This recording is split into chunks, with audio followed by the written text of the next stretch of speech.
Assalamualaikum warahmatullahi wabarakatuh. Bismillah, alhamdulillah, wassalatu wassalamu ala rasulillah wa ala alihi wa ashabihi wa man wala. La haula wa la quwata illa billah, ma ba'du. Anak-anakku sekalian, sebelum kita mulai belajar, kita dahulu membaca doa ya. A'udzubillahi minasyaitonir rajim. Bismillahirrahmanirrahim. Allahumma anfa'na bima 'allamtana wa 'allimna ma yanfa'una wa zidna ilma. Baik anak-anakku sekalian, pada pertemuan kali ini ya, kita akan belajar tentang masih tema 1 ya,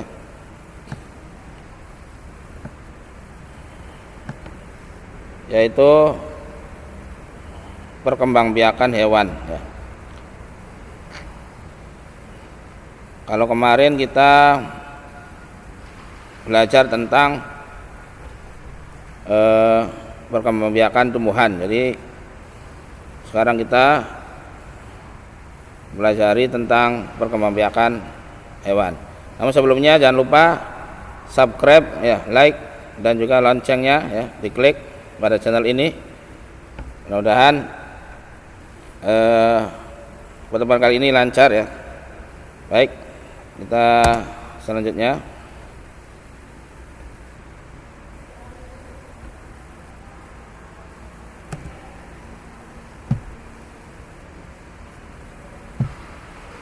Nah, standar kompetensi sama masih dengan pertemuan yang lalu. Jadi membandingkan cara perkembangbiakan tumbuhan dan hewan ya. Di pertemuan yang lalu kita mempelajari tentang perkembangbiakan tumbuhan. Sekarang kita membandingkan ya dengan perkembangbiakan hewan ya. Apa saja kesamaannya dan apa saja perbedaannya ya. Baik, sebelum kita masuk ke dalam materi, kita kaitkan dulu dengan Islam ya. Jadi nilai-nilai ukhrawi ya, namanya juga SD Sains Islam ya. Jadi harus ada Islamnya. Jadi dalam Al-Quran banyak sekali menjelaskan tentang ayat-ayat ilmiah ya, yang menjelaskan tentang keilmuan ya. Di antaranya ada juga Allah juga menjelaskan banyak sekali ya ayat tentang perkawinan dan juga perkembangbiakan makhluk hidup ya. Di antaranya adalah Allah berfirman dalam surat Asy-Syura ayat 11. A'udzubillahi minasyaitonir rajim. Fadirus samawati wal ard ja'ala lakum min anfusikum azwajan wa minal an'ami azwajan. Fadirus samawati wal ard ja'ala lakum min anfusikum azwajan wa minal an'ami azwajan yadra'ukum fihi laisa kamitslihi syai'un wa huwas samii'ul basir. Dia, yakni Allah, menciptakan langit bumi dan menjadikan bagi kamu dari jenis kamu sendiri berpasang-pasangan ya. Dan dari jenis binatang ternak pasang-pasangan pula. Jadikannya kamu berkembang biak dengan jalan itu. Tidak ada sesuatu pun yang serupa dengan Allah, dengan Dia, dan Dialah yang Maha mendengar dan melihat. Di Allah yang menciptakan segala sesuatu ya, yang di langit dan pun yang di bumi ya. Dan juga menciptakan makhluk ini berpasang-pasangan ya. Dan dari pasangan itu akan berkembang biak ya. Dan itulah tujuan adanya perkembangbiakan. Jadi untuk memperbanyak ya turunan dan juga mempertahankan jenisnya. Nah ini ya. Jadi manusia pun demikian ya, berpasang-pasangan, juga binatang ternak juga berpasang-pasangan ya. Dan jadikan menjadi berkembang biak yang sangat banyak ya, jenis-jenisnya ya. Sampai sekarang manusia juga menjadi sangat banyak, begitu juga hewan-hewan ya.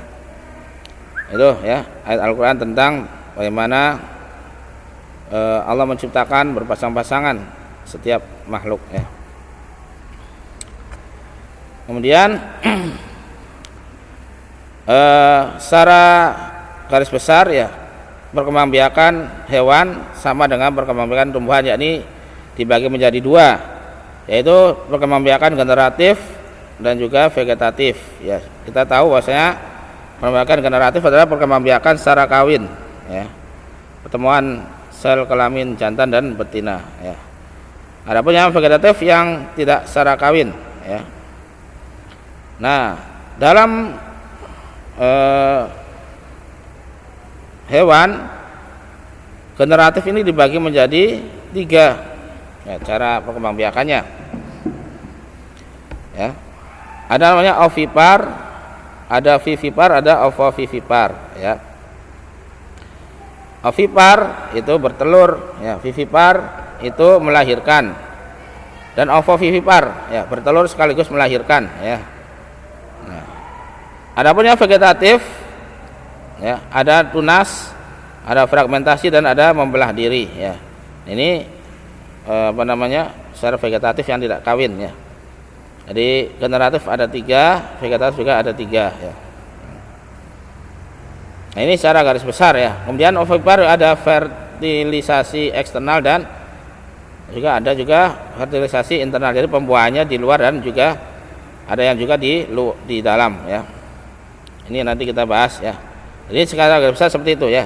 Jadi perkembangbiakan hewan sama dengan tumbuhan ya, ini dibagi dua. Ada yang generatif dan juga ada yang vegetatif ya.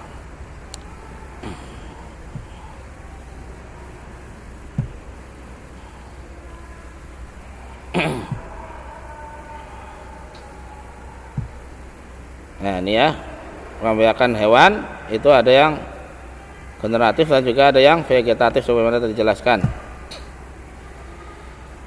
Nah, ini apa itu ya?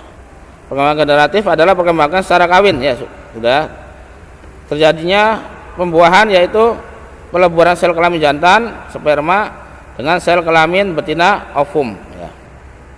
Kalau pada tumbuhan kan serbuk sari sebagai jantan, potik sebagai betina. Tapi kalau dalam hewan, pada hewan itu yakni sperma dengan sel telur ya, pertemuannya ya. Ini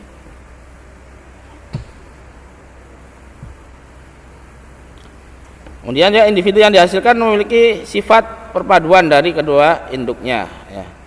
Jadi kalau jantannya A, betulnya B, kemudian perpaduan ya, maka keturunannya atau anaknya itu perpaduan antara A dan B ya. Nah, ini ya secara generatif ya. Itu perkembangbiakan secara kawin, kemudian pembuahan yaitu sel kelamin dari sperma dan sel telur ya. Kemudian individu perpaduan antara A dan B ya, atau yang jantan dan betina. Nah, ini pembagiannya ya, tadi sudah jelaskan. Ada yang bertelur ya, atau ovipar, ada yang melahirkan atau vivipar, dan ada yang bertelur melahirkan atau ovovivipar ya. Apa itu bertelur? Nah, sel telur ovum yang dihasilkan oleh hewan betina akan dibuahi oleh sperma yang dihasilkan oleh hewan jantan ya. Jadi hewan betina menghasilkan sel telur, hewan jantan menghasilkan sperma. Kalau ini dipadukan maka akan terjadi pembuahan ya. Kemudian proses pembuahan ovum sel sperma dibedakan menjadi dua. Nah, pembuahan internal dan juga pembuahan eksternal ya. Jadi ada yang pembuahannya itu, pertemuannya itu di dalam tubuh ya. Jadi ayam, bebek ya. Jadi pembuahannya di dalam tubuh ya. Sperma dengan sel telurnya bertemunya di dalam tubuh ya. Ada yang eksternal ya. Nah, kalau eksternal di luar tubuh, contohnya katak ikan ya. Jadi kalau yang di dalam tubuh internal itu sel sperma dan sel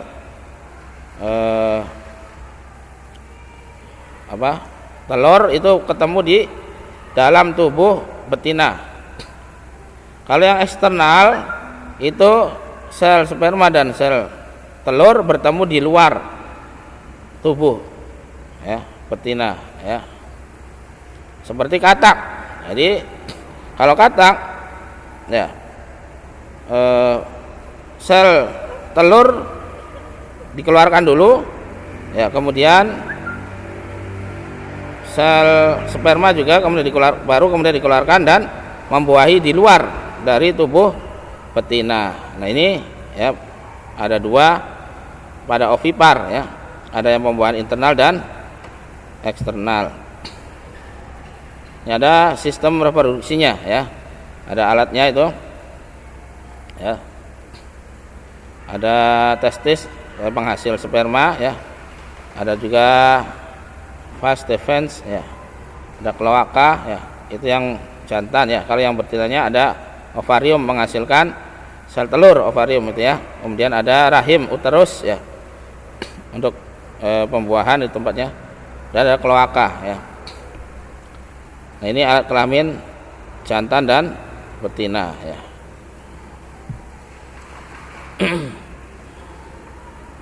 Ini yang ovipar ya.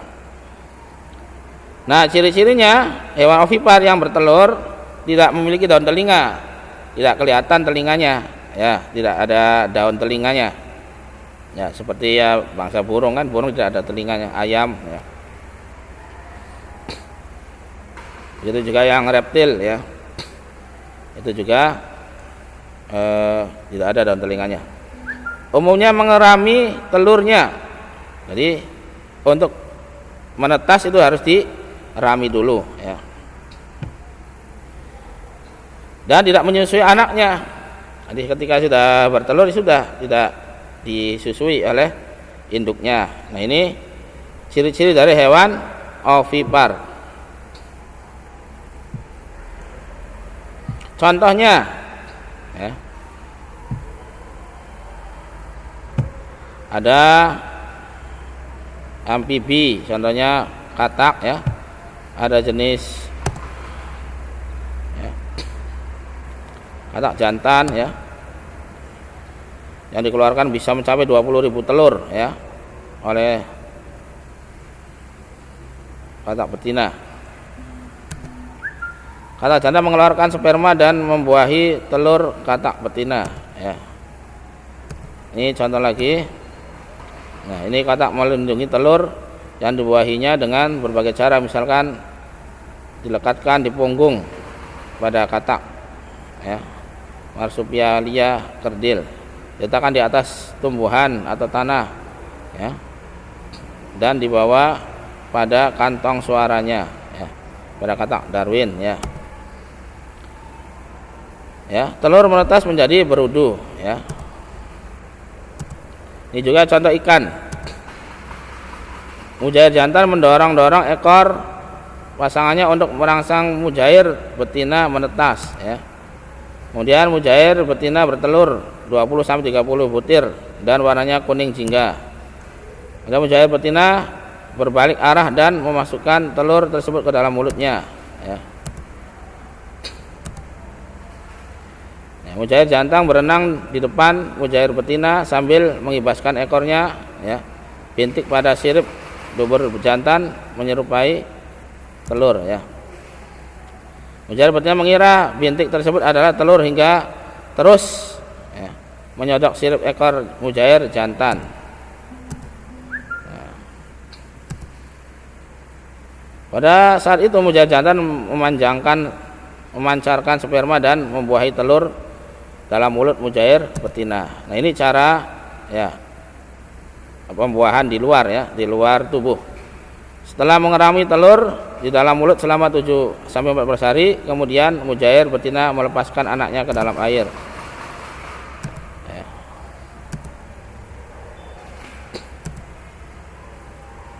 Jika terancam bahaya, anak mujair kembali masuk ke mulut induknya untuk berlindung. Nah, sekarang kita beralih ke vivipar, hewan yang melahirkan ya. Tadi baru jelaskan tentang ovipar ya, bertelur. Hewan vivipar, hewan yang melahirkan adalah bangsa mamalia. Kalau yang ovipar tadi bangsa burung, reptil ya. Kemudian bangsa amfibi ya, ikan, itu semuanya bertelur ya. Adapun yang melahirkan hanya mamalia ya. Hewan betina menghasilkan telur, hewan jantan menghasilkan sperma ya. Sel telur dibuahi oleh sperma hewan jantan berbentuk zigot, calon bayi, embrio, dan berkembang di dalam rahim ya.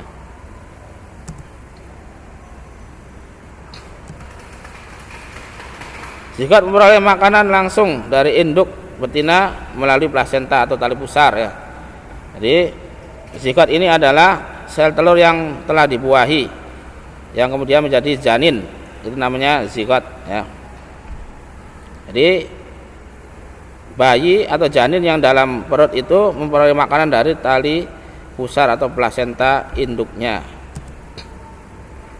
Masa pertumbuhan zigot dalam rahim induk betina disebut masa bunting atau hamil ya. Setelah lahir, bayi mamalia disusui induknya.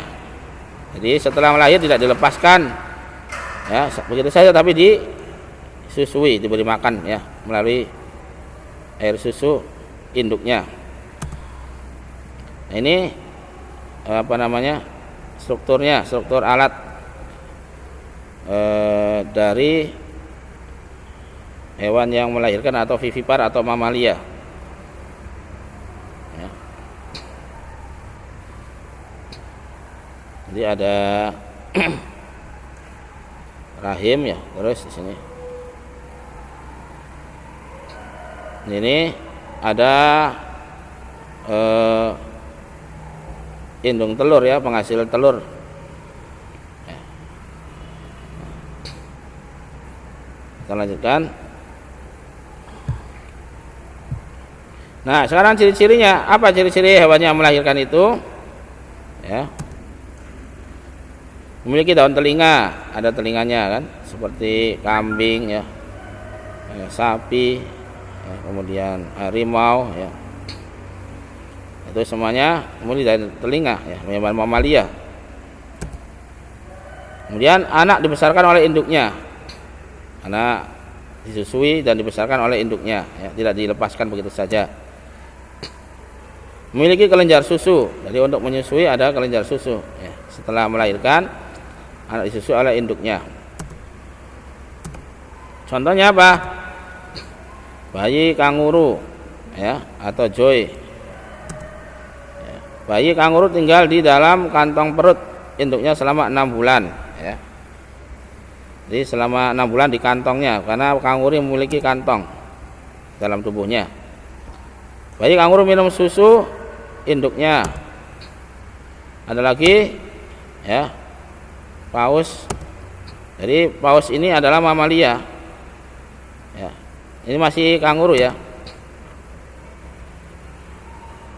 Ini ya, masa kehamilan 9 sampai 10 bulan, embrio dalam rahim memperoleh makanan dari tubuh induknya melalui plasenta tadi ya.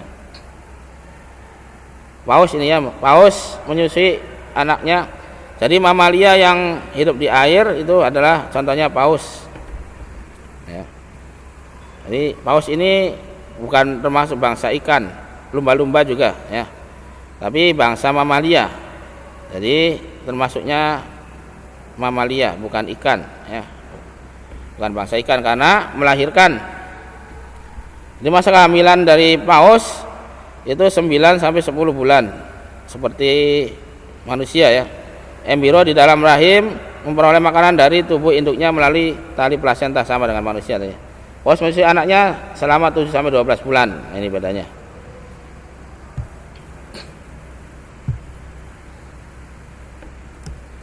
Ada lagi hewan yang perpaduan antara bertelur dan melahirkan atau disebut dengan ovovivipar.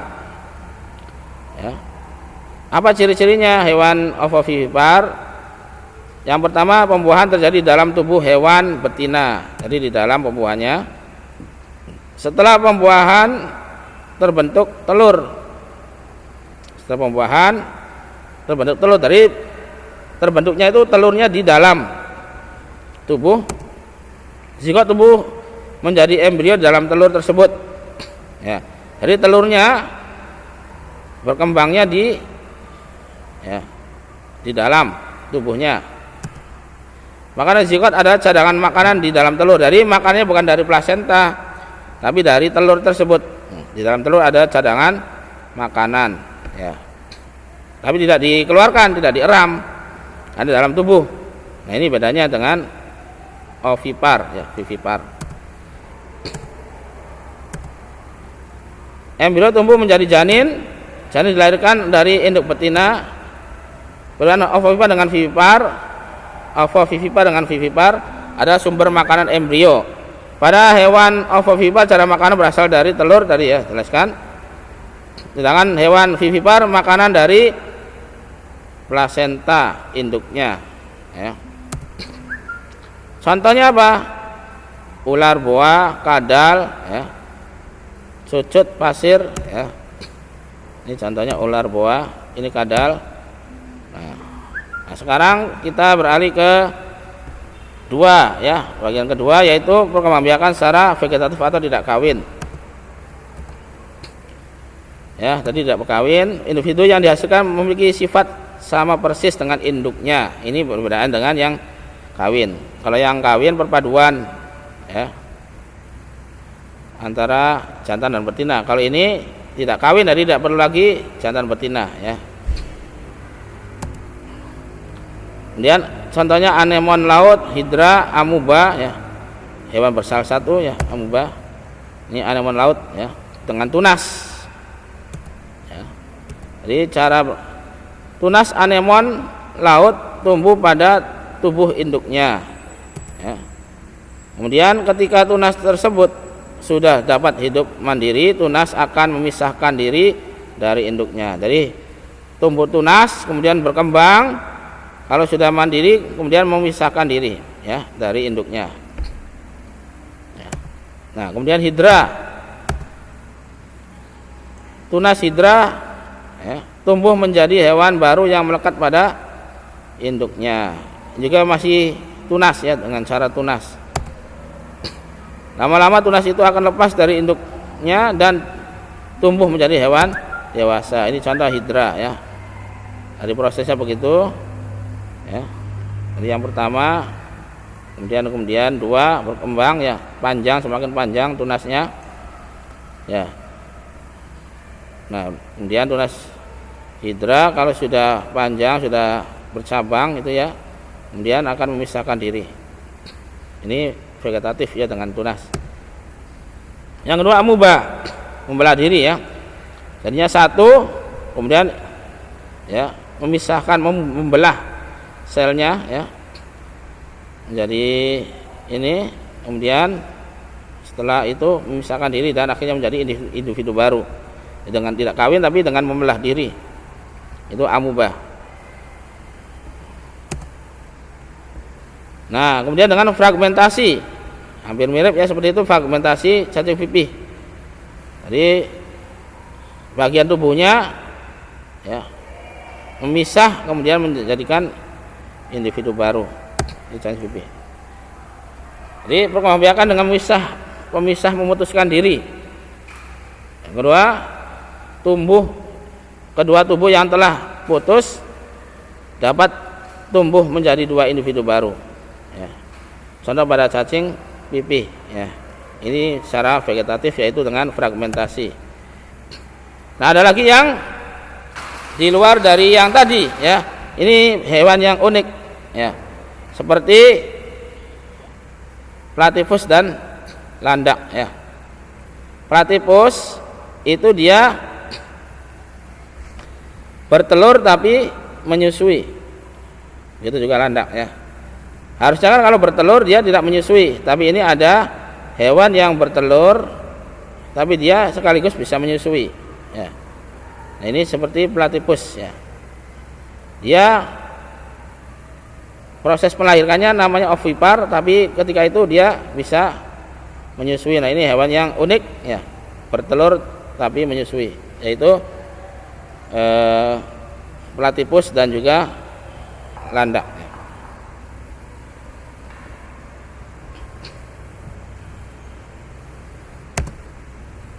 Nah, ini perbedaan bertelur dan melahirkan ya, antara ovipar dan vivipar. Yang pertama langsung mengeluarkan telur, yang kalau ovipar ya. Kalau vivipar mengandung anaknya dalam rahim.